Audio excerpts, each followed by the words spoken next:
વરિયાળી ખાવાના 6 ફાયદા આયુર્વેદની રીતે તમે ક્યારેય નહીં જાણ્યા હોય અને હું તો ખાતરી આપું છું મિત્રો કે એમાં છઠ્ઠો ફાયદો જે કયો છે દરેક બહેનો માટે અતિ ઉપયોગી રહેશે, જે તમારે જાણવું ખૂબ જ જરૂરી છે.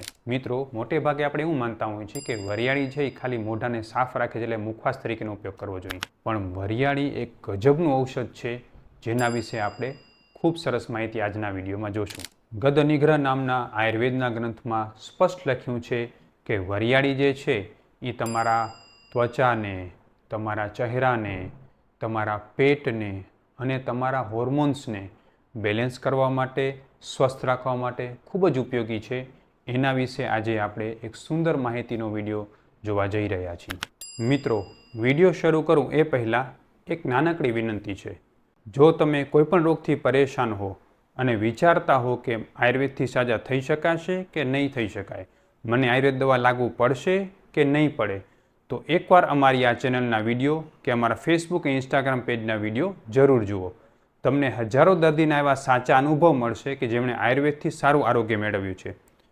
તમારો આયુર્વેદમાં વિશ્વાસ વધશે. એટલે પહેલાં સાંભળો અને પછી આયુર્વેદને અપનાવવાનો નિર્ણય કરો. આયુર્વેદ ચિકિત્સા માટે તમે અમારો સંપર્ક પણ કરી શકો છો. નમસ્કાર, હું છું doctor Vishal Pandya, MD Ayurveda physician, panchakarma specialist, Sanjivani Ayurveda hospital, Gandhidham, કચ્છથી. આયુર્વેદના ગદનિગ્રહ નામના ગ્રંથમાં વરિયાળી વિશે એક સુંદર વર્ણન આપેલું છે. મધુરી કટુકા પાકે સ્ત્રીણામ ગર્ભપ્રદા સરા તિક્ત કટવી ચ મધુરા વૃષ્યાચગ્નિ દીપની વાત જ્વર ચ શૂલમ ચ દાહમ નેતરુજ તૃષામ વ્રણવાંતિમ અતિસારમ આમમ ચૈવ વિનાશયેત. મિત્રો, વરિયાળીના આ ફાયદામાં સૌથી અગત્યની વાત એવું કહેલી છે કે વરિયાળી મધુર છે એટલે રસમાં મીઠી છે, શીતવીર એટલે કે ખૂબ જ સરસ ઠંડક આપનારી છે અને બહેનો માટે એક ઉત્તમ ટોનિક સમાન છે. મિત્રો, મારી ઓપીડીમાં જે બહેનો ગર્ભાધાન સંસ્કાર માટે આવતા હોય છે એને હું ખાસ સલાહ આપું છું કે ગર્ભાધાનથી પહેલાં અને ગર્ભાધાન પછી 9 મહિના સુધી સતત કાચી વરિયાળીનું સેવન કરવું જોઈએ. ખૂબ ઠંડક આપનારી છે ને ગર્ભપ્રદ કહી છે, ગર્ભને પોષણ આપનારી કહી છે. આયુર્વેદમાં વરિયાળીના અલગ અલગ 6 ફાયદા કયા છે એના વિશે આપણે ડિટેલ જોઈએ તો સૌથી પહેલો ફાયદો છે પિત્ત અને વાયુ દોષને શાંત કરે છે. મિત્રો, વરિયાળી જે છે એ વૃષ્ય પોષણ આપનારી હોવાને કારણે અને ઠંડી હોવાને કારણે આપણા શરીરમાં પિત્ત અને વાત દોષનું શમન કરનારી છે, ઉપયોગી છે. એટલે જે લોકોને પેટમાં એસિડિટીને કારણે દુખાવો થતો હોય, પેટમાં બળતરા થતી હોય ને પેટમાં વાયુ રહેતો હોય ને ગરમીની પ્રકૃતિ હોય, એ લોકોએ વરિયાળીનું મુખવાસનું સેવન ચોક્કસ કરવું જોઈએ. બીજું છે જઠરાગ્નિને પ્રદીપ્ત કરે છે. હવે આ ખાસ એવી બાબત છે, મોટે ભાગે આપણે એવું જ માનતા હોય કે સૂંઠ ખાઈ, જીરું ખાઈ, અજમો ખાઈ તો એનાથી ભૂખ વધે, પણ બહુ ઓછા લોકો એવું જાણતા હોય છે કે વરિયાળી પણ ભૂખને વધારે છે. આયુર્વેદમાં એમને પરમ દીપનીય કહી છે, એટલે કે જો તમે વરિયાળીનું સેવન કરશો તો એ ધીરે ધીરે તમારી ભૂખને વધારશે. સુગંધી દ્રવ્ય હોવાને કારણે તમારા ટેસ્ટમાં પણ એ વૃદ્ધિ કરશે. એટલે જે લોકોને ભૂખ લાગતી હોય પણ ખોરાકમાં રુચિ ન થતી હોય એવા લોકો માટે પણ વરિયાળી ખૂબ જ ઉપયોગી છે. ત્રીજું છે પેટને સાફ રાખશે. કઈ રીતે? વરિયાળીને સરગુણવાળી કહી છે. સરગુણ એટલે શું? વાયુને નીચેથી કાઢનારી, મળને નીચેથી કાઢનારી.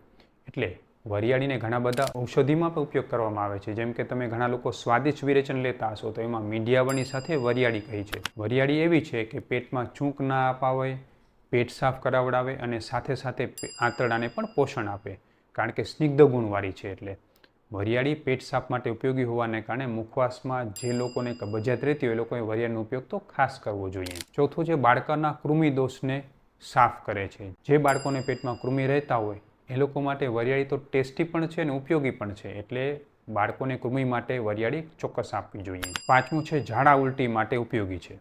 મિત્રો, આયુર્વેદમાં વરિયાળીને ગ્રાહી કહી છે. ગ્રાહી એટલે શું? જો તમને ઝાડા ઉલટી થયા છે તો તમે જો વરિયાળીનું શરબત પીવો છો તો તાત્કાલિક એ તમને ઓછું કરશે અને પેટમાં ઠંડક કરીને ઝાડા ઉલટીને મટાડશે. અને છઠ્ઠો સૌથી અગત્યનો ફાયદો સ્ત્રીઓ માટે છે, ગર્ભપ્રદા કહી છે. એટલે શું? ગર્ભને આપનારી.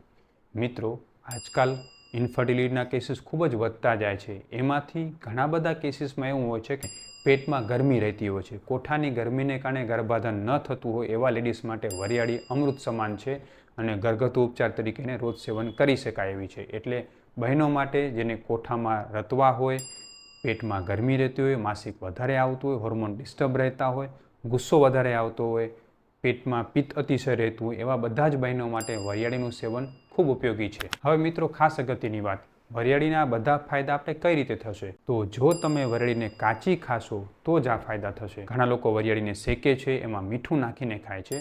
તો આવી શેકેલી વરિયાળીથી ફાયદો એટલે નથી થતો કારણ કે વરિયાળીમાં એક ખાસ પ્રકારનું વાઇટલ ઓઇલ હોય છે. જો તમે વરિયાળીને શેકો છો તો એ ઓઇલ એમાંથી ઉડી જાય છે, એની ટેસ્ટ અને સ્મેલ ઉડી જાય છે અને એનો ઉપયોગ થતો નથી. એ માત્ર ને માત્ર ખાવા પૂરતું કામ આવે છે. ઔષધીય ઉપયોગ માટે વરિયાળીને હંમેશા કાચી ખાવી જોઈએ. સવારે હરણા તમે એનું શરબત બનાવીને પી શકો છો, મુખવાસમાં ચાવીને ખાઈ શકો છો, દિવસમાં ગમે એટલી વાર ખાઈ શકો છો. ખૂબ સરસ રીતે ઉપયોગી છે. મિત્રો, આ વિડીયોના અંતમાં હું તમને એક નમ્ર વિનંતી કરીશ કે આ વિડીયો એવા બહેનો સુધી શેર કરો કે જે લોકોને ગરમીની પ્રોબ્લેમ રહેતી હોય. ખૂબ ઉપયોગી રહેશે વરિયાળી એના માટે, અને ઉનાળામાં તો બહુ સારું ટોનિક પણ છે. તો કોમેન્ટમાં લખીને જણાવો, અમે પણ વરિયાળી ખાશું. બહેનો માટે ખાસ ઉપયોગી છે. વિડીયોને જરૂર શેર કરો. જય શ્રી કૃષ્ણ. નમસ્તે. જય આયુર્વેદ.